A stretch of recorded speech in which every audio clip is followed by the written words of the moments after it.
죽은 자를 심판하러 오십니다. 나는 성령을 믿으며 거룩한 공교회와 성도의 교제와 죄를 용서받는 것과 몸의 부활과 영생을 믿습니다. 아멘.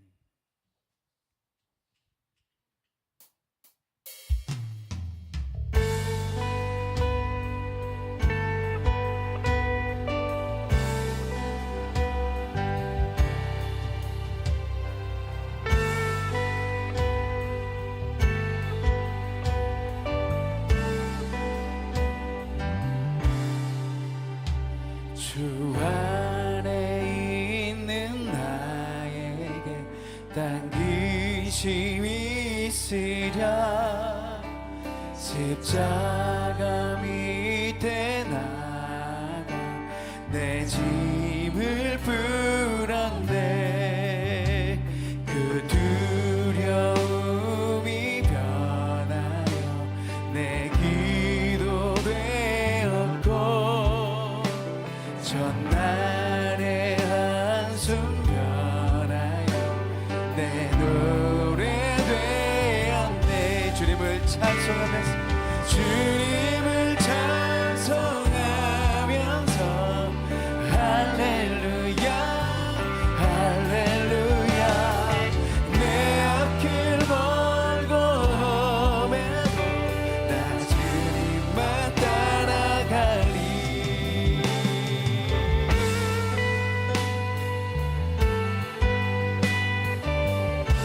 내 주는 자비하셔서 내 주님 자비하셔서 늘 함께 계시고 아멘. 내 눈빛 담을 하시고 늘 채워주시네.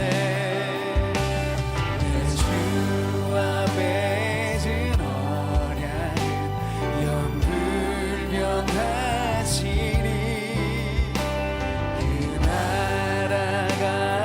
날아가기까지 늘 보호하시네. 주님을 찬송하면서 할렐루야 할렐루야. 내 앞길 멀고 나 주님만 따라가겠습니다. 주님을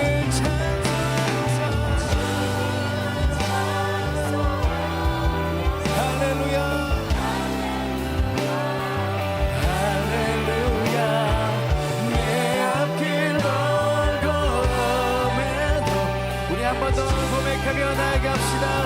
주님을 찬송하면서 주님을 찬송하면서 할렐루야 할렐루야. 내 앞길 멀고 험해도 나 주님만 따라가리. 할렐루야. 우리의 찬양을 바치고 우리 함께 하시는 주님께 우리 영광의 박수 올려드립시다. 아멘.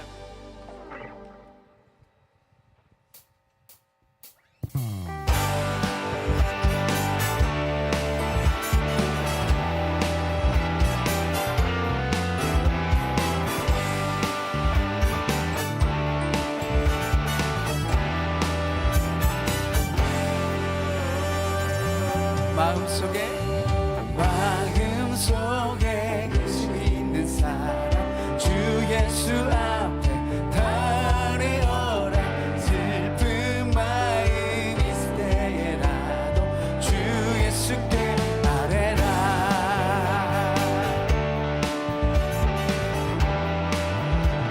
눈물 나며 깊은 한숨 쉴 때 주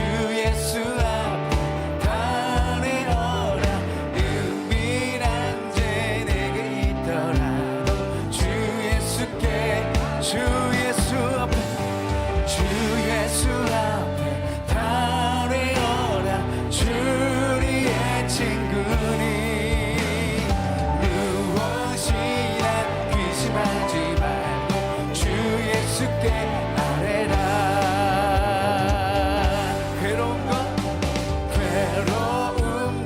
두려움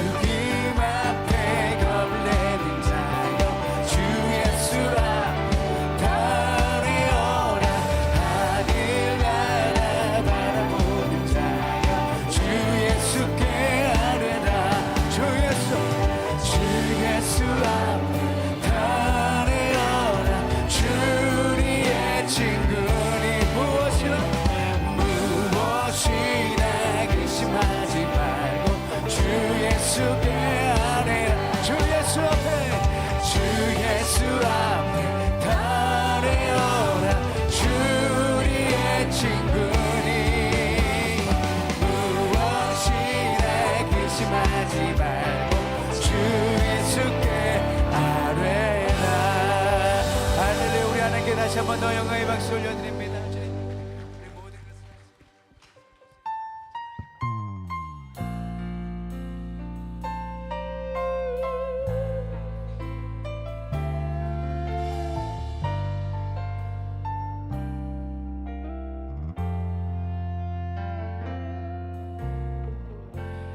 따스한 성령님 마음으로 보내 내 몸을 감싸며 주어지는 평안한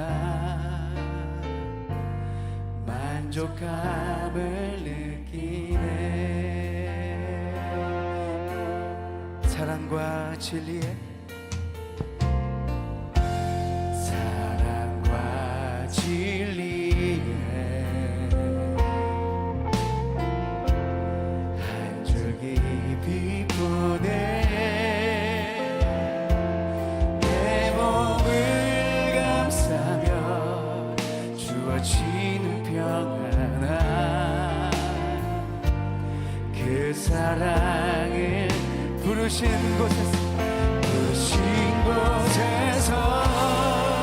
나는 예배하네. 어떤 상황에도 나는 예배하네. 부르신 곳에서 나는 예배하네.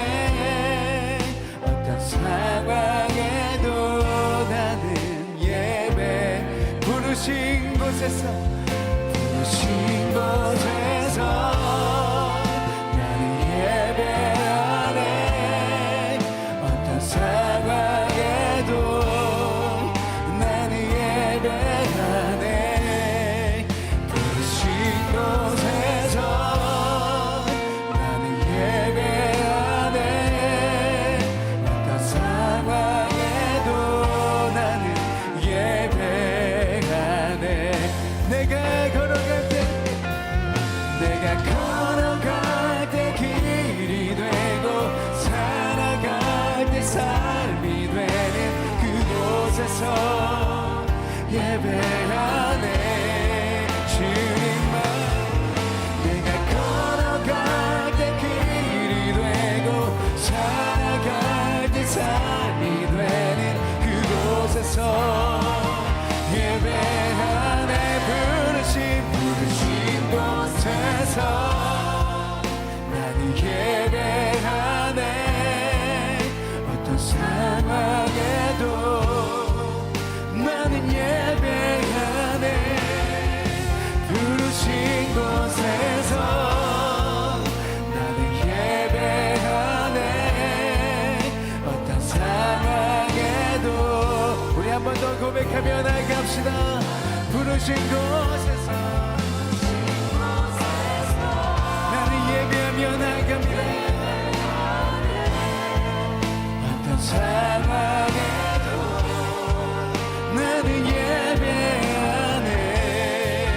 부르신 곳에서 나는 예배하네.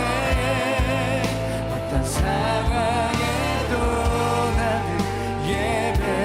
어떤 상황에도 나는 예배. 어떤 상황에도 나는 예배하네.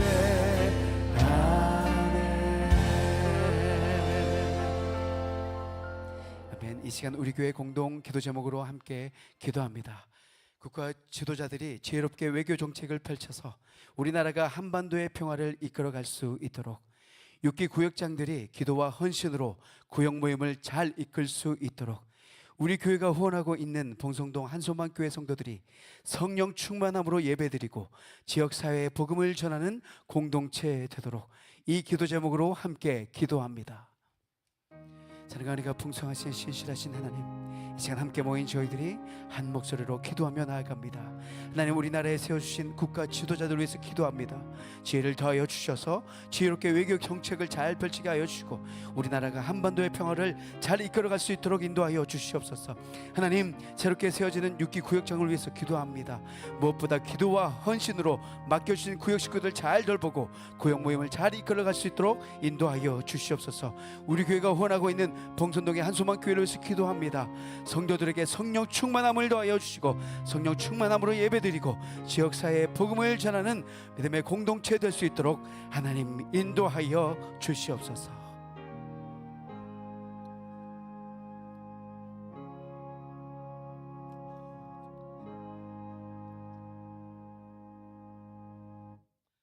사랑과 은혜가 충만하신 하나님 아버지, 11월 첫 주일 아침 저희를 거룩한 예배의 자리로 불러주시고 감사함으로 주 앞에 나오게 하시니 진심으로 감사와 찬송과 영광을 온전히 하나님께 올려드립니다. 그렇지만 어리석고 연약한 저희들은 세상 속에서 탐욕과 불평과 이기심으로 또한 스스로 주인 노릇하면서 자기 소견에 오른 대로 살아왔음을 이 시간 고백하고 회개합니다. 그럼에도 불구하고 금년 한 해 동안 삶의 모든 자리에서 보호하시고 인도해 주신 하나님 아버지의 은혜를 되돌아보며 돌아온 탕자의 마음으로 영과 진리로 드리는 예배자로 나아가기를 원합니다.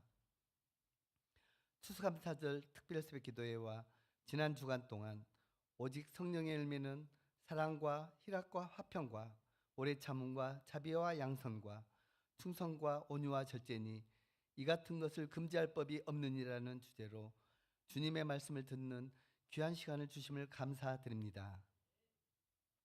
추수의 계절에 저희 심령이 새롭게 되고 신앙이 더욱 성숙되어 가정과 생업과 교회 안에서 성령의 열매가 풍성히 맺기를 원합니다. 얼마 남지 않은 수능을 앞둔 수험생들 위해 간절히 기도드립니다. 그들의 몸과 마음을 평안케 하시고 그동안의 수고가 헛되지 않게 하시며 지혜와 명철을 덧입혀 좋은 결실을 맺게 하시며 위에 애쓰며 기도하는 가족들의 기도를 기억하여 주시옵소서. 이번 전남노회 정기노회에서 송인동 장로님을 노회 부회장으로 세워주신 주님께 감사드리며 저희 양림교회가 광주의 어머니 교회로서 겸손함과 섬김의 자세로 교회와 노회를 잘 이끌어가도록 성령님 인도하여 주시옵소서. 주의 몸된 교회를 성심으로 섬기는 교육자, 교직원들과 그 가정 위에 늘 영육간의 강건함과 하늘의 평강과 위로를 더하여 주시옵소서. 지난주에 이어 진행 중인 항존직 선거를 주님께 맡겨드립니다.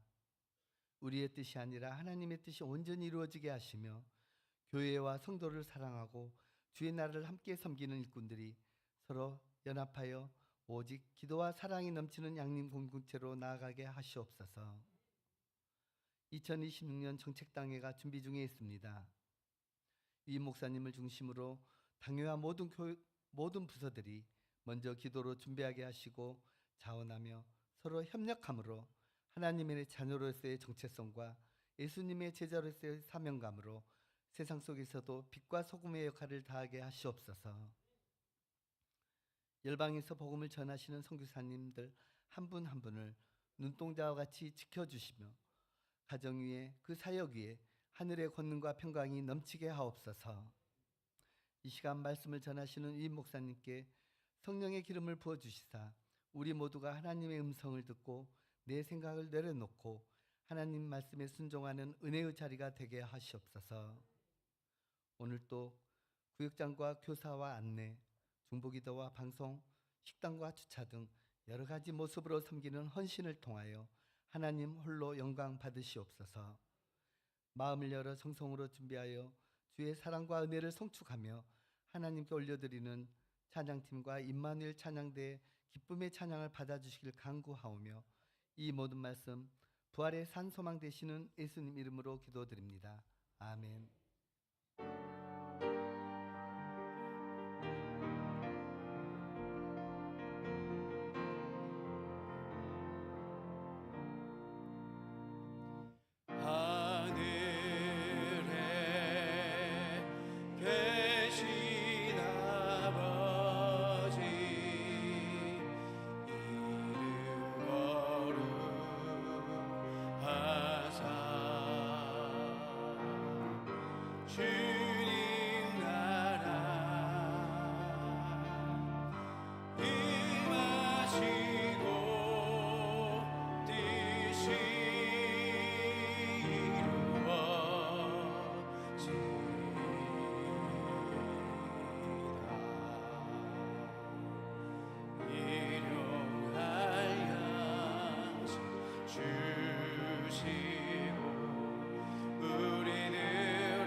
영광 영원히 아멘.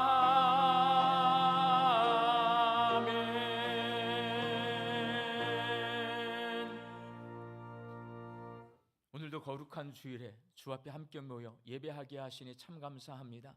하나님을 예배하는 이 시간, 하나님이 온 세상의 주인이시고 내 삶의 주인이심을 고백하는 믿음의 고백을 담아 열의 하나를 구별하여 10의 1조와 감사의 예물과 다른 제목으로 작은 정성을 주 앞에 올려드립니다. 저희가 주께 드리는 이 정성 위에 복을 내려주시어서 주인 되신 하나님의 뜻대로 하나님의 나라와 하나님의 교회와 하나님의 선교와 다음 세대 자녀들과 어려운 이웃들을 위하여 사용되어지는 복되고 귀한 예물 되게 하여 주옵소서. 하나님, 우리가 추수의 절기를 살고 있습니다. 올 한 해 동안 하나님께서 우리에게 베풀어 주신 은혜를 기억하고 그 앞에 감사함으로 화답하게 하여 주옵소서. 우리의 매일의 삶이 하나님 주시는 일용할 양식을 거두면서 자족과 감사함으로 화답하는 삶이 되게 하여 주옵소서. 흩어져 살고 있는 내 가족과 자녀들에게 믿음을 주시어서 우리가 동일한 믿음 가지고 영과 진리로 하나님을 예배하는 예배자로 살게 하여 주옵소서. 육신이 연약하여 선악계를 간구하는 환우들이 있습니다. 예수님의 능력으로 치유함을 얻게 하여 주시고 오랜 시간 침상에 누워 계시는 장기 환우들과 어르신들이 천국 소망 붙들고 오늘 이 하루를 살게 하여 주옵시며 애쓰고 힘써서 돌보는 가족들이 지치지 않도록 새 힘을 더하여 주옵소서. 예수님의 이름으로 기도하옵나이다. 아멘.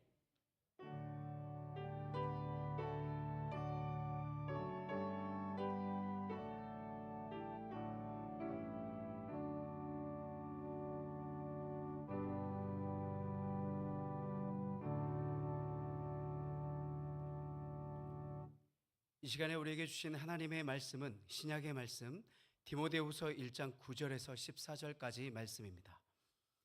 디모데후서 1장 9절에서 14절까지 말씀을 저와 여러분이 한 절씩 교독하시겠습니다. 하나님이 우리를 구원하사 거룩하신 소명으로 부르심은 우리의 행위대로 하심이 아니요 오직 자기의 뜻과 영원 전부터 그리스도 예수 안에서 우리에게 주신 은혜대로 하심이라.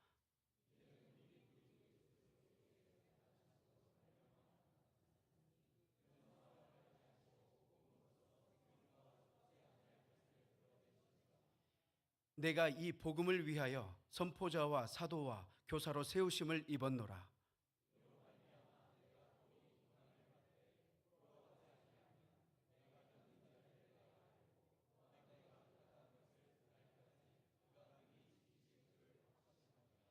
너는 그리스도 예수 안에 있는 믿음과 사랑으로서 내게 들은 바 바른 말을 본받아 지키고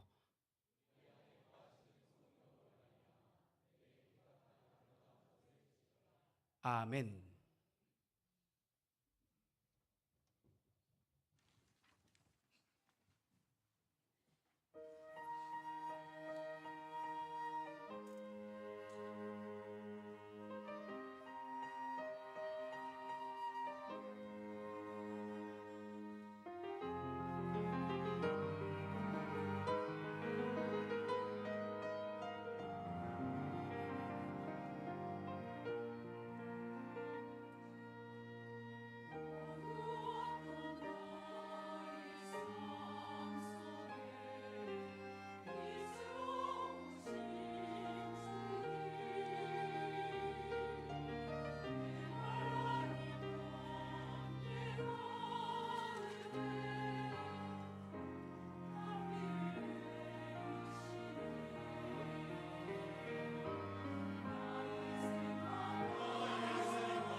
미국 남장로교회 선교사님들이 광주에서 복음을 전할 때 복음을 전하는 목회자, 그리고 병자들을 치료하는 의료인, 아이들과 여성들을 가르치는 교사, 이렇게 한 팀이 되어서 협력 선교를 했습니다.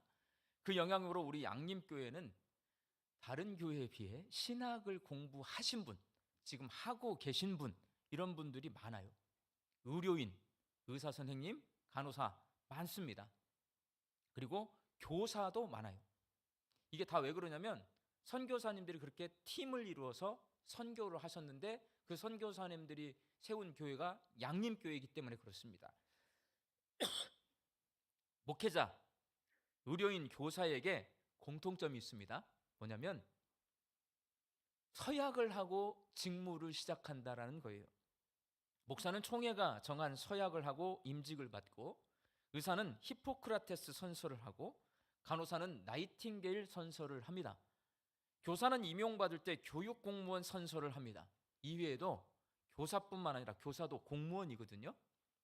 모든 공무원, 판사, 검사, 소방관, 경찰관, 군인 포함한 모든 공무원은 직무를 시작하기 전에 선서를 다 해요. 이렇게 선서를 하는 이유는 소명의식을 갖게 하기 위해서입니다. 한자어 부를 소자에 명할 명자를 사용하는 소명을 순수 우리말로 부르심이라고 합니다. 영어로는 콜링이라고 합니다. 목회자는 하나님의 부르심을 받았고, 의사와 간호사는 인류의 부름을 받았고, 공무원은 국가의 부름을 받은 것입니다. 원래 소명은 내 의지와 상관없이 부름받은 것이에요. 그게 중요해요. 불렀다, 내가 막 불러달라고 외치는 게 아니고요, 부르셨기 때문에 내가 거기 응답하는 거예요. 내가 목회자가 되고 싶어서 목사가 되는 것이 아니라 죄인들을 구원하시기 위해 하나님께서 부르셔서 일꾼으로 사용하시는 것입니다. 내가 되고 싶어서 의료인이 되는 것이 아니라 질병으로 고통받고 있는 환자들을 치료하기 위해 세상이 불렀기 때문에 의사와 간호사로 섬기는 것입니다. 내가 되고 싶어서 공무원이 되는 것이 아니라 국가의 부름을 받아서 군인, 경찰, 소방관과 같은 공무원으로 섬기는 것입니다. 이게 원래 원칙입니다. 하나님이 부르시고 인류가 부르고 국가가 부르는 이유는 그 자리에 아무나 가면 안 되기 때문에, 왜? 다 도망가 버릴 거기 때문에. 그 자리에 가면 섬김이 필요하고 희생이 필요하고 헌신이 필요한 직무를 맡길 것이기 때문에 부르는 겁니다. 나 자신의 유익을 쫓지 않고 하나님 나라를 위해서 일하고 타인을 위해서 일하고 나라와 국민을 위해 일하도록 부름을 받고, 그 부름에 응한 사람은 섬김, 희생, 헌신, 각오해야 합니다. 그런데 만일 이렇게 부름받은 사람에게서 소명의식이 약해지면 문제가 생깁니다. 우리는 요즘 뉴스와 우리의 현실 세계 속에서 섬김과 희생과 헌신을 잃어버린 목회자, 의료인, 공무원들을 목격하고 있습니다. 섬김, 희생, 헌신을 잃어버린 목회자는 타락합니다. 의료인은 생명을 살리기보다는 돈을 쫓아갑니다. 공무원은 국가 권력으로 국민 위에 군림하게 됩니다. 우리 현실 세계 속에서 우리 눈으로 지금 목격하고 있는 일들입니다. 그래서 부르심을 받은 사람에게는 그 무엇보다 소명의식이 중요합니다. 소명의식이 약화되지 않고 소명의식을 잃어버리지 않도록 점검하고 확인하고 기억해야 합니다. 오늘 본문 말씀은 이 소명의식, 부르심에 관한 말씀입니다. 본문 9절 말씀 함께 읽겠습니다. 하나님이 우리를 구원하사 거룩하신 소명으로 부르심은 우리의 행위대로 하심이 아니요 오직 자기의 뜻과 영원전부터 그리스도 예수 안에서 우리에게 주신 은혜대로 하심이라. 디모데 후서는 사도 바울이 아들처럼 사랑하는 제자 디모데에게 쓴 편지입니다. 이 편지에서 바울은 하나님께서 바울과 디모데와 초대교회 성도들의 행위 때문에 거룩한 구원의 자리로 부르신 것이 아니라 오직 하나님의 전적인 은혜로 부르셨다라고 강조합니다. 바울이 착해서, 디모데가 하나님 앞에 이쁜 짓을 해서 초대교회 성도들이 하나님 마음에 들어서 부르신 것이 아니라 하나님의 은혜로 부르셔서 구원받은 거룩한 하나님의 자녀로 삼아 주셨다, 바울은 다시 한번 강조하고 있습니다. 그렇게 하나님께서 은혜를 베풀어 주셔서 죄 많고 연약하고 부족한 사람들을 구원의 자리로 불러주셨으니 당연히 하나님께 부름받은 사람들은 그 은혜에 감사드리고 부르심에 합당한 삶을 살아야 합니다. 바울은 오늘 본문 말씀에서 부름받은 사람이 어떻게 살아야 하는지 부르심에 합당한 삶에 대해서 가르쳐주고 있습니다. 그렇다면 하나님의 은혜로 부름받은 사람이 살아야 하는 부르심에 합당한 삶은 과연 어떤 삶일까요? 간단합니다, 여러분. 하나님이 우리를 왜 불렀냐면 잘 먹고 잘 살라고, 건강 무병장수하고 오래 살으라고, 우리 자식들 내가 기도하면 다 잘 되게 해주려고 우리를 부르신 것이 아니라, 하나님이 우리를 부르신 이유는 너무나 명확합니다. 예수님의 복음을 드러내라고 부르셨습니다. 하나님은 예수 그리스도의 복음을 통해 하나님께서 창조하신 이 세상, 우리가 사는 이 세상이 어떤 모습이기를 원하시는지를 말씀해 주시는데, 그 세상은 정의와 사랑이 충만한 세상이에요. 하나님이 나를 부르셔서 천국에 가게 하셨으니까 나는 이제 만사형통 꽃길을 걸어갈 거라고 다 상상을 하는데, 성경에는 그런 말씀이 없어요. 성경이 우리에게 요구하시는 내용은 뭐냐면, 하나님의 부르심을 받은 우리들이 하나님께서 원하는, 하나님이 다스리는 하나님 나라를 만들어 가는데, 그 나라는 어떤 나라냐? 사랑과 정의가 충만한 나라예요. 그 사랑과 정의로 가득한 하나님의 나라를 명확하게 보여주는 것이 뭐냐? 십자가입니다. 그 십자가를 우리 교회의 첨탑 위에 높이 세워놓은 이유는, 우리는 하나님께 부름받은 사람들입니다. 하나님이 우리를 통하여서 사랑과 정의가 가득한 세상을 이 땅 가운데 임하게 하시기를 원하십니다. 우리는 사랑과 정의가 가득한 세상을 하나님의 나라로 만들어가는 사람들입니다. 교회 꼭대기 위에 십자가 세우는 겁니다. 먼저 죄인들이 벌을 받는 사형틀인 십자가는 죄의 대가가 얼마나 무서운지, 정의의 칼이 얼마나 날카로운지를 보여줍니다. 십자가는 뭐냐면요, 세상 사람들 향해서 너희들 다 죄인이야, 너희들 다 죄졌기 때문에 심판받을 거야, 심판받으면 너희들 다 죽게 될 거야 라고 말하는 거예요. 죄 지면 죽는다, 이게 십자가예요. 여러분, 죄를 지으면 죽어요. 죄를 안 지어요. 그리고 하나님 말씀을 잘 들어요. 상을 받아요. 이게 정의입니다. 죄를 지었으면 그 죄값을 받는 거예요. 이게 정의예요. 죄를 지었는데 백으로 빠져나가고 얼렁뚱땅 뭉개고 가고, 이건 정의가 아니잖아요. 그럼 불의한 거예요. 죄를 지었으면 그 죄값을 치르는 거예요. 그게 정의예요. 십자가는 하나님이 그렇게 모든 사람이 죄인이에요, 모든 사람이 죽음에 이르게 될 거예요, 모든 사람이 심판받고 영벌에 처하게 될 거예요, 이걸 말하는 거예요. 너희들 죄인이기 때문에 살아남을 사람이 한 명도 없어. 정의로 오신 하나님은 그렇게 심판하실 거야, 십자가가 말합니다.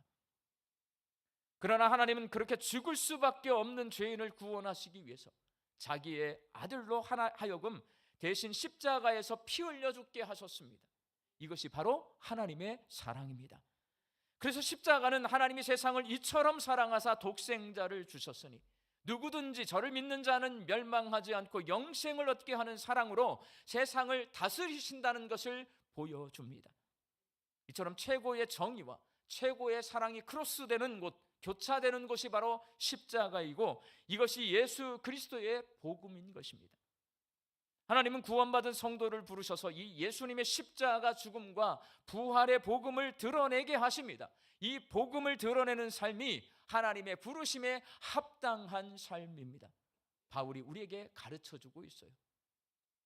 그래서 바울은 자신이 예수 그리스도의 복음을 드러내기 위해 부름받았다라고 고백합니다. 오늘 본문 10절과 11절 말씀 함께 읽겠습니다.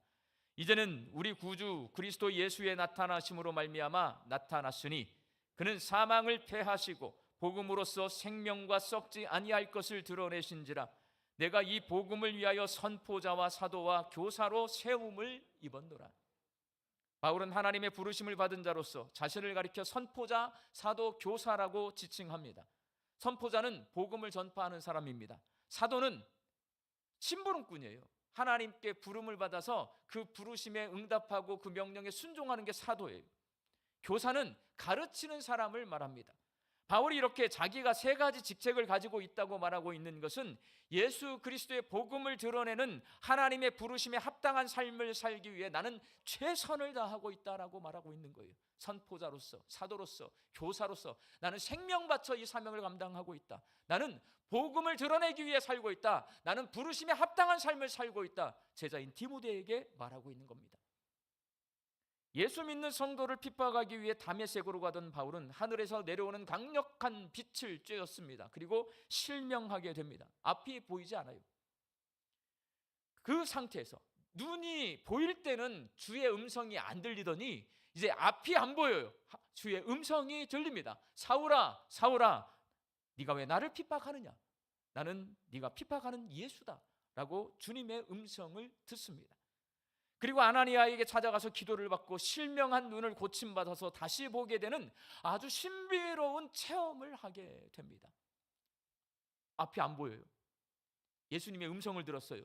안수기도 받았더니 눈이 다시 떠져서 앞이 보여요. 신비한 체험이에요. 그러니 바울은요, 그 누구보다도 소명의식이 있습니다. 하나님이 진짜로 나를 부르셨다. 왜? 예수님을 만났기 때문에, 체험을 했기 때문에 하나님이 나를 부르셨다라는 강력한 소명의식이 있는 것입니다. 그렇지만 바울은 신비 체험을 통해서만 소명의식을 갖게 된 것이 아닙니다. 그는 예수님의 복음을 깊이 깨달았고 확실히 믿었습니다. 갈라디아서 1장 17절 말씀 함께 읽겠습니다. 또 나보다 먼저 사도된 자들을 만나려고 예루살렘으로 가지 아니하고 아라비아로 갔다가 다시 다메섹으로 들어갔노라. 우리 성도들 가운데 이 말씀을 아시는 분이 거의 없어요. 혹시 알더라도 이 말씀에 별로 관심을 기울이지 않아요. 바울이요, 빛을 받았어요. 눈이 안 보입니다. 아나니아에 가서 안수기도를 받았어요. 다시 눈이 떠졌습니다. 예수님의 음성을 들었습니다. 그리고 하나님께서 나를 복음을 핍박하는 자가 아니라 이제는 복음을 전하는 자로 부르셨구나라는 것을 깨달았습니다. 소명의식이 생겼습니다. 바로 예루살렘으로 가가지고 사도들과 대화하고 파송받아서 안디옥 교회로 가서 이방인들에게 복음을 전하는 것이 아니라 그 사이가 3년의 기간이 있어요. 3년 동안 바울은 뭐 됐냐? 딱 한 구절 성경에 있는 거예요. 갈라디아서 1장 17절 방금 읽은 말씀. 아라비아로 가서요, 바울은 뭘 했을 것 같아요? 아라비아로 가서 3년 동안 거기서 바울은 예수님이 누구신지를 깊이 묵상합니다. 바울은 예수님의 십자가 죽음과 부활이 무슨 의미를 가지고 있는지 깊이 묵상합니다. 바울은 누구보다도 구약 성경을 달달달 외우고 있는 바리새인 중에 바리새인입니다. 바울은 3년 동안 아라비아 광야로 가서 침묵하면서 하나님 앞에 깊이 묵상하면서 성경의 선지자들이 예언한 말씀들이 전부 예수님을 향한 말씀이라는 것을 깨닫게 됩니다. 그리고 십자가 죽음의 의미가 무엇인지, 부활의 의미가 무엇인지를 알게 됩니다. 자신의 신학 사상을 세우게 됩니다. 그리고 나서 바울은 복음을 전하기 시작한 것입니다. 바울은 다메섹으로 가던 도중 신비한 체험으로 예수님이 살아계심을 확인했습니다. 그리고 아라비아 광야에서 예수님의 십자가 죽음과 부활의 복음이 하나님의 놀라운 은혜요 부르심이라는 것을 깨닫고 확신하게 되었습니다. 그리고 자신을 복음을 전하는 자로 부르셨다는 소명의식을 가지고 하나님의 부르심에 합당한 삶을 살기 위해 선포자요, 사도요, 교사로서 생명 바쳐 충성을 다합니다. 오늘 본 말씀인 디모데후서는 바울이 죽기 직전 로마 감옥에서 마지막으로 쓴 편지입니다. 바울은 사랑하는 제자 디모데에게 마지막 편지를 쓰면서 이렇게 말합니다. 오늘 보면 12절 말씀 함께 읽겠습니다. 이로 말미암아 내가 또 이 고난을 받되 부끄러워하지 아니함은 내가 믿는 자를 내가 알고 또한 내가 의탁한 것을 그날까지 그가 능히 지킬 줄을 확신함이라. 바울이요, 평생 복음을 전했어요. 그랬더니 맨 마지막에 종착역이 어디냐면 로마 감옥이에요. 죄인이에요. 복음을 전했는데 죄인이 되었어요. 사람들이 생각할 거 아닙니까? 저 사람은 죄인이니까 부끄러워할 거야. 바울은 나는 부끄러워하지 않는다라고 말을 해요. 바울은요, 그냥 살았으면 잘 먹고 잘 살았을 거예요. 그런데 바울이 예수님을 믿는 순간 가문의 수치가 됩니다. 아버지의 명예를 더럽히는 자가 됩니다. 자신의 모든 것을 다 잃어버리고요, 결국 감옥에서 갇혀 있다가 나중에는 사형당하게 돼요. 죽어요. 순교합니다. 그 모습을 보면 사람들이 얼마나 너는 잘못된 것을 믿었기 때문에 결국 하나님 앞에 벌 받아서 이렇게 손가락질을 하게 될 것입니다. 바울은 부끄럽지 않다라고 고백합니다. 왜? 복음이 진리임을 확신하고 있고요, 그 복음을 드러내는 부르심에 합당한 삶을 자신은 살았다라고 디모데에게 자신 있게 고백하고 있는 거예요. 왜 고백하고 있는 거예요? 나 이렇게 살았으니 내 제자인 너도 그렇게 살아야 한다. 너도 고난받을 수 있고, 너도 감옥에 갇힐 수 있고, 너도 나처럼 순교할 수 있는데 두려워하지 말고 부끄러워하지 말고 그 길을 나처럼 힘차게 걸어가야 한다. 그게 부르심에 합당한 삶이다라고 말하고 있는 것입니다. 그래서 디모데에게 이런 유언을 남깁니다. 오늘 보면 13절과 14절 말씀 함께 읽겠습니다. 너는 그리스도 예수 안에 있는 믿음과 사랑으로서 내게 들은 바 바른 말을 본받아 지키고 우리 안에 거하시는 성령으로 말미암아 내게 부탁한 아름다운 것을 지키라. 내가 여러 차례 너에게 말했는데 그게 바른 말, 올바른 말이야. 그거 지켜야 돼. 내가 여러 차례 너에게 부탁했는데 그건 아름다운 부탁이야. 너 지켜야 돼. 반드시 지켜야 될 바울이 말한 바른 말, 아름다운 부탁은 뭐냐면 예수님의 복음을 드러내는 하나님의 부르심에 합당한 삶을 살아라. 제자인 디모데에게 마지막 바울이 남기는 유언입니다. 사랑하는 광주 양림교회 성도 여러분, 바울과 디모데를 부르신 하나님께서 저와 여러분도 부르신 줄로 믿습니다. 우리는 부름받은 사람들입니다. 그러니 소명의식을 가지고 부르심에 합당한 삶을 살아야 합니다. 조금 전 말씀드린 대로 부르심에 합당한 삶은 예수님의 복음을 드러내는 것이 부르심에 합당한 삶을 사는 것입니다. 이 시간 내가 예수 그리스도의 복음을 드러내며 부르심에 합당한 삶을 살고 있는지 생각해 보시기 바랍니다. 나는 예수 그리스도의 복음을 드러내고 있는가? 나는 하나님의 부르심에 합당한 삶을 살고 있는가? 그 삶은 어떤 삶이냐? 나를 통해서 복음이 누군가에게 들려지고요, 전해지는 거예요. 그렇게 살고 계십니까, 여러분? 우리가 예수 그리스도의 복음을 전하는 데 있어서 가장 큰 걸림돌이 있습니다. 내가 누군가에게 바울처럼 예수님의 복음을 막 전하고 싶은데 막상 전하려고 하면 입이 열어져요, 안 열어져요? 안 열어져요. 왜 그러냐? 바울은요, 아까 말씀드렸잖아요, 들었어, 음성을.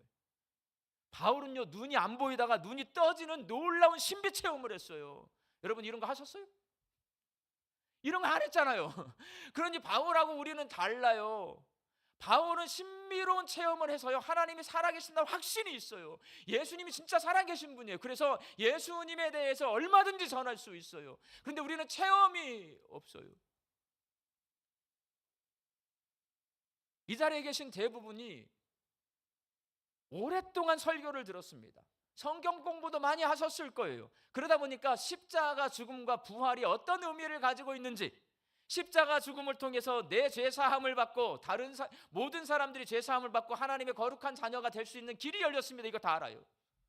예수님이 부활하심으로써 내가 사망 권세를 이기고 나도 부활하게 될 것입니다. 다 압니다, 여러분. 그런데 누군가에게 말을 하려면 말을 못해. 왜 못해요? 체험을 안 해봤으니까. 이런 거예요. 제가 서울에서 목회할 때 언젠가 한번 말씀드린 적이 있어요. 그 교회가 저기 사직공원 맨 위에 그 전망대 있죠? 그 전망대쯤 있어요. 그래서 예배를 드리려면 교인들이 여기서 이제 걸어서 사직공원 전망대 끝에까지 올라와야 예배를 드릴 수 있는 거예요. 그런데 수요일 밤이에요. 수요일 밤에, 자, 젊은 분들이 옵니까? 연세 많이 든 분이 오십니까? 네, 연세 많이 드신 분이 와요. 근데 매주 수요일마다 올라와야 돼. 숨이 차요, 안 차요? 차요. 90세 되신 원로 장로님이 수요일 밤에 올라오셨다가 올라오시자마자 털썩 주저앉더니 쓰러졌어요. 돌아가셨어요. 심정지가 됐습니다. 그래서 우리 부목사님들이, 저도 심정지가 되면 골든타임은 4분이에요, 여러분. 4분 동안 이걸 하면서 119를 불러가지고 119가 와가지고 조치를 하는 게 뭐냐면, 저기 있는 제세동기, 저희 교회는 저기 보면 뒤쪽에, 오른쪽 뒤쪽에 저 있어요, 제세동기를 작동시켜가지고 여기 전기 충격을 줘서 안 뛰는 심장이 뛰게 만드는 거예요. 근데 그 교회는 없어. 그러니까 119가 올 때까지 기다려야 되는데 119가요 15분이 지나도록 안 와요, 여러분. 15분 동안 하는데 저는 임종을 많이 지켜봐서 알아요. 돌아가셨어요. 혀가 말렸고요. 혀가 말렸어. 입이 벌어졌어요. 숨을 안 쉬니까 의식이 없잖아요. 입이 벌어지고 혀가 말렸어요. 사람이 돌아가시잖아요. 그러면 입이 금방 백태가 껴요. 백태가 끼기 시작해요. 그리고 눈 동공이 풀렸어. 돌아가셨어요. 그렇지만 119가 올 때까지 하는 거잖아요. 다 지켜보고 그 옆에 권사님 계셔. 부인 권사님 막 땀을 흘리면서 막 했어. 119가 왔어요. 그리고 제세동기를 꺼내가지고 한 번을 탁 시행을 하니까 억 하고 살아나셨어요. 그런데 또 돌아가셨어요. 좀 있으니까 또 호흡이 멈췄어. 그러니까 다시 한번 제세동기를 가동을 했어요. 그러니까 이제 다시 호흡이 돌아왔어요. 얼른 싣고 병원에 가셔서요, 살아나셔서 그 다음 주에 다시 오셨어요. 박수 치지 말고. 그 다음 문제, 이 장로님이 그 다음부터 달라지셨어요. 사람들에게, 우리 목사님은 죽은 나를 살리신 목사님이십니다. 아들한테 전화해, 딸한테 전화해, 만나는 사람마다 우리 목사님은 죽은 나를 살리신 목사님입니다. 제가 그래서 권사님한테 뭐라고 그랬어요? 믿음이 권사님이 있어야지 말이야. 목사가 살렸다고 하면 어떻게, 하나님이 살렸다고 그래야지 이게 은혜가 되지. 말려도 돌아다니면서 온통 내가 살려냈다는 거예요, 여러분. 그 장로님처럼 우리도 내가 죽은 사람임을 체험해야 돼요. 우리도 십자가에서 예수님이 나를 살리셨다는 것을 체험해야 막을 수 없어. 입만 열면 예수님은 나의 구원자이십니다 라고 증언할 수가 있는 거예요. 체험이 없기 때문에 말을 할까 말까 하다가 못하는 거야, 여러분. 예수님이 살아계신 나의 구세주이심을 체험해야 죽을 수밖에 없는 죄인인 날 살리신 예수님에 대해 이야기하면서 예수님의 복음을 드러낼 수 있고, 어떠한 고난이 찾아와도 부르심에 합당한 삶을 살 수가 있습니다.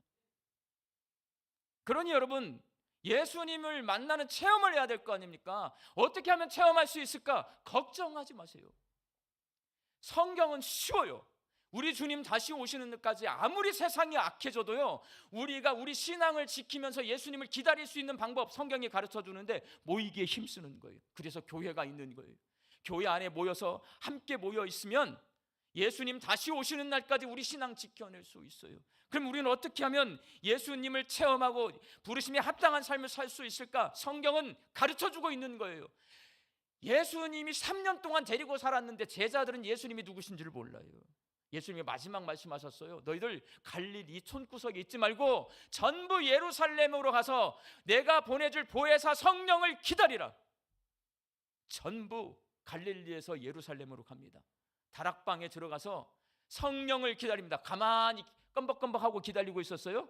기도하면서 기다렸어요. 성령이 오셨습니다. 성령이 오시니까 이 사람들이 문을 열고 나가서 예수님은 하나님의 아들이십니다. 그리스도이십니다. 구원자이십니다. 전하기 시작합니다. 목숨 걸고 부르심에 합당한 삶을 삽니다.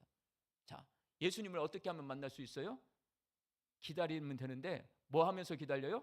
기도하면 기다리면 된다. 성경이 우리에게 가르쳐줘요. 여러분, 기도라고 하는 것은요, 하나님 나 무병장수하게 해주세요. 하나님 내 새끼가 잘 먹고 잘 살게 해주세요. 이 기도는 성경에 없어요, 여러분.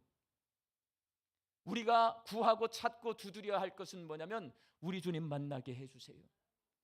우리 주님 만나서 우리 주님의 복음을 드러내는 삶을 살게 해주세요. 부르심에 합당한 삶을 살게 해주세요. 기도할 때 예수님 만날 수 있고 우리가 부르심에 합당한 삶을 살 수가 있습니다. 우리 광주 양림교회 성도들이 하나님 앞에 간절하게 기도할 때 예수님 만나시고 복음을 믿어서 예수 그리스도의 복음을 드러내는 부르심에 합당한 삶 사시기를 주의 이름으로 축원합니다. 기도하겠습니다. 세상을 정의와 사랑으로 다스리시기 위해 저희를 부르신 하나님, 저희에게 하나님의 부르심에 순종할 수 있는 믿음을 허락하여 주옵소서. 바울처럼 살아계신 예수님을 만나는 체험을 갖게 하여 주시고 예수님의 십자가 죽음과 부활의 복음을 믿게 하여 주사 예수님의 복음을 드러내며 부르심에 합당한 삶을 살게 하여 주옵소서. 그렇게 살도록 저희들이 간절히 기도하게 하여 주옵소서. 예수님의 이름으로 기도하옵나이다. 아멘. 이 시간에는 유아 세례식을 하도록 하겠습니다. 지난주에 유아 세례식을 했는데요, 저 친구가 도망가 버렸어요. 그래가지고 저는 도망간 줄도 몰랐어요. 도망가 버렸어요. 그래서 제가 잡으러 갔는데 못 잡아와가지고 오늘 붙잡아와서 세례를 베풀도록 하겠습니다. 자, 이름을 부르면 두 분 부모님 힘차게 대답하고 자리에서 일어나 주시기 바랍니다. 구희찬. 네. 아빠만 오른손을 들고 크게 서야 하시기 바랍니다. 제가 물으면 예라고 대답해 주세요. 두 분 부모님은 이 자녀를 예수 그리스도의 피로 씻음과 성령의 새롭게 하는 은혜를 받아야 할 것을 믿습니까? 두 분 부모님은 지금 완전히 이 자녀를 하나님께 바치고 겸손한 마음으로 하나님의 은혜를 의지하며 친히 경건한 본을 보이기를 힘쓰며 그리스도 안에서 믿음으로 양육하기로 서약하십니까? 네, 기도하겠습니다. 주님, 이 시간 부모님의 신앙 고백으로 구희찬 사랑하는 자녀가 유아 세례를 받으려고 합니다. 부모들이 고백하고 서약한 것처럼 기도와 사랑과 신앙 교육으로 이 아이를 잘 양육하게 하여 주옵소서. 유아 세례를 받은 이 자녀가 주의 성령으로 인침을 받아서 주께서 목자가 되어 주시고 거룩한 주의 백성으로 살게 하여 주옵소서. 죄의 유혹을 이길 수 있는 힘을 주시고 이 아이를 위협하고 공격하는 사단의 세력으로부터 보호해 주시며 주님을 떠난 이전의 삶과 잘못된 습관으로부터 건져 주시고 주인 되신 하나님의 말씀에 순종하며 하나님의 다스림 안에서 살아가는 하나님의 자녀가 되게 하여 주옵소서. 예수님의 이름으로 기도하옵나이다. 아멘. 예, 앞으로 나오셔서 세례 베풀겠습니다.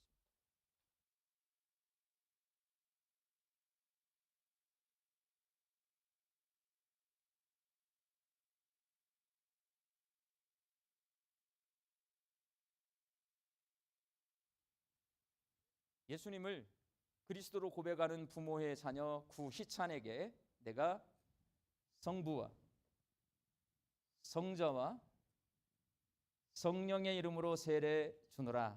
아멘. 앞으로 나오시죠. 돌아온 탕자 다 같이 손을 뻗어서 축복송 부르겠습니다.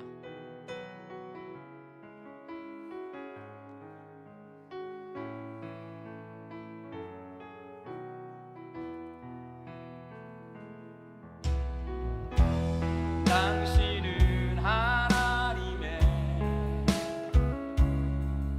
언약 안에 있는 축복의 통로, 당신을 통하여서 열방이 주께 돌아오게 되니 당신은 하나님의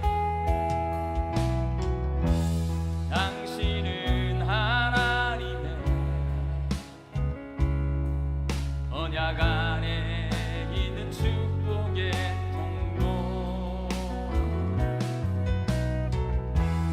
당신을 통하여서 열방이 주께 돌아오게 되니. 박수로. 선포는 지난주에 이미 했어요, 여러분. 지난주 선포로 가름하도록 하겠습니다. 다 같이 일어나셔서 찬송가 459장 부르시겠습니다.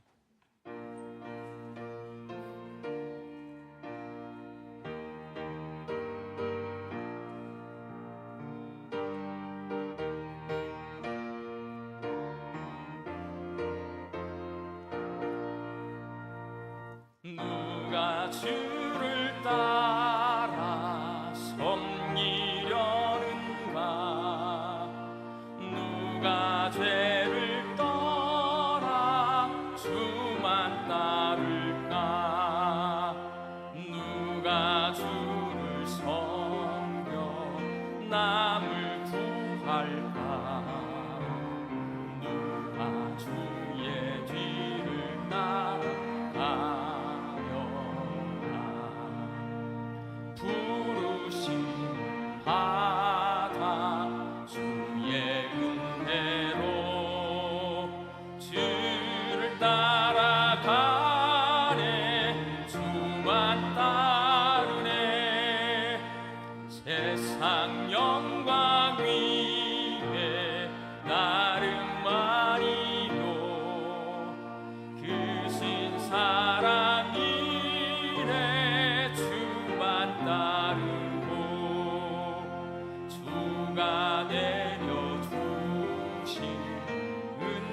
주의 힘이여 주의 뒤를 따라 힘써 일하네 부르심을 받아 주의 은혜로 주를 따라가네 주만 따르네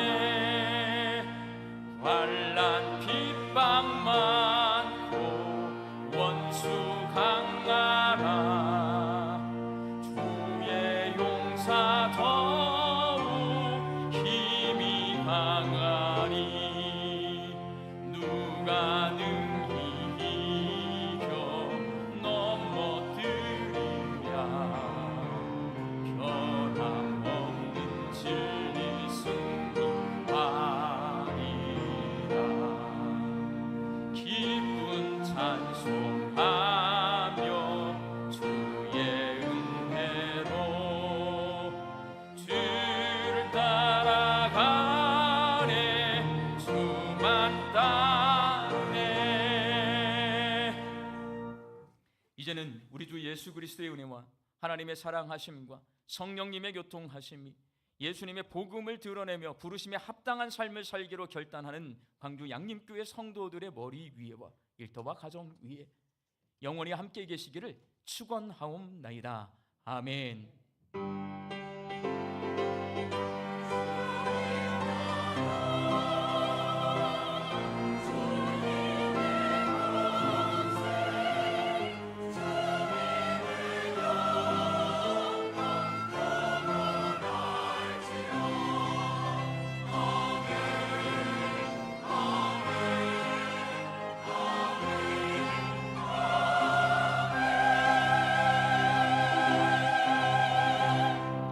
좌우에 계신 분들과 부르심에 합당한 삶을 삽시다. 인사 나누시겠습니다.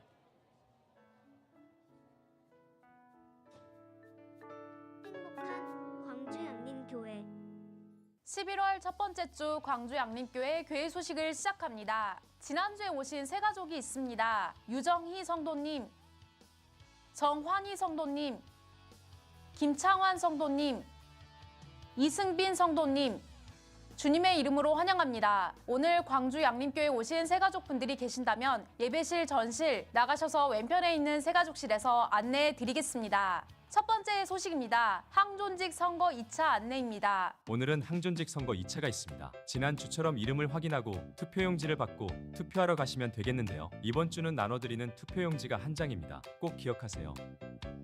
지난주 기다리는 분들의 줄이 길어서 많이 놀라셨죠? 그래서 준비하였습니다. 색깔로 구분하는 이름 안내표. 먼저 이름에 따라 표시된 색깔로 갑니다. 기역부터 미음까지는 녹색, 비읍부터 이음까지는 노란색, 지읒부터 희음까지는 파란색입니다. 이름이 뭐예요? 네, 모세입니다. 모세. 이름이 뭐예요? 네, 이사야입니다. 이사야. 네. 이름이 뭐예요? 호세아입니다. 광주양림교회 일꾼을 세우는 일, 여러분의 투표로부터 시작됩니다. 2일 오늘 항존직 선거로 인해 구역 모임은 모이지 않습니다. 피택자 OT는 7일 금요기도회 후 교육봉사관 3층 소예배실에서 있습니다. 두 번째 소식입니다. 6기 바나바 섬김학교 모집 및 교육 안내입니다. 신청은 9일 주일부터 23일 주일까지 받습니다. 모집 대상은 바나바 섬김학교 미수료하신 분들, 특별히 새가족, 청년, 은퇴하신 분들, 재헌신자입니다. 모집 분야는 식당 봉사, 주차 안내, 미화, 에너지 지킴이, 주일 안전, 주일 돌봄입니다. 이론 집중 교육은 29일 토요일 오전 9시 30분부터 오후 12시 50분까지 교육봉사관 3층 소예배실에서 있습니다. 광주 양림교회 간추린 소식입니다. 경로대 6일 목요일 오전 10시 30분 교육봉사관 3층 소예배실에서 있습니다. 인도네시아 바탐 트리미아 선교팀 교회 방문이 5일 수요일부터 7일 금요일까지 있습니다. 수요 말씀 사경의 특송 및 선교지 탐방이 있습니다. 추수감사절 감사헌금 보고입니다. 특별 새벽기도회 감사헌금으로 745만 8천 원, 추수감사 헌금으로 3,479만 7천 원 헌금해 주셨습니다. 동판 1차 명단 확인 5일 수요일까지 진행 중에 있습니다. 예배실 전실 및 사무실에서 확인하실 수 있습니다. 지난주 세례식이 있었습니다. 축하해 주시기를 바랍니다. 1교구 8구역 박기월 안수집사님 모친, 3교구 19구역 김경호 권사님 시모 장례식이 있었습니다. 박효금 성도 모친 장례식이 있었습니다. 1교구 5구역 윤정숙 권사님 모친, 1교구 7구역 김인호 안수집사님 장모 장례식이 진행 중에 있습니다. 슬픔당한 가정을 위로해 주시고 이를 위해서 기도해 주시길 바랍니다. 자세한 사항은 주보를 참고해 주시기를 바랍니다. 지금까지 교회 소식이었습니다. 감사합니다. 두 가지만 광고 드리겠습니다. 이제 연말이 되었습니다. 연말이 되면 모든 부서마다 이제 예산이 남아 있잖아요. 그럼 이제 밥을 먹거나 막 선물을 사잖아요. 우리 광주 양림교회가 올해 유진별 비전센터 건축하느라고 15억을 빌렸습니다. 그리고 1억을 갚아가지고요. 이제 14억 빚진 교회입니다. 어떻게 해야 갚을 수 있어요? 예산을 아껴가지고요, 잉여금을 많이 남겨서 경상 예산으로 제가 갚으려고 여러분들한테 건축 헌금 내라는 말 한마디도 않고 지금 제가 비전센터를 건축했습니다. 근데 밥을 먹어요? 말도 안 되는 거죠. 그러니까 예산을 아껴서 환입해 주시면 잉여금을 남겨가지고 그것으로 건축으로 생긴 빚을 갚도록 하겠습니다. 빚을 갚아야 되지 않겠습니까, 여러분? 빚졌는데 또 막 잔치 벌이고 그러면 안 되잖아요. 그렇게 협조해 주시기 바랍니다. 지난주 1차 투표를 해서 안수집사 15분, 권사 48분 그렇게 한 번에 다 되셨어요. 오늘은 2차 투표인데요. 지난주 이제 원래는 우리가 장로님을 5분 뽑아야 되는데 10명 후보 중에 한 분도 장로님이 뽑히지 않았습니다. 오늘 2차 투표하는데 오늘은 가보면 투표용지에 5명만 올라와 있습니다. 5명까지 투표하실 수 있습니다. 이 2차 투표 함께 참여해 주시기 바랍니다. 나머지 광고는 주보를 참조해 주시고 다 같이 일어나서 파송의 찬송 부르겠습니다.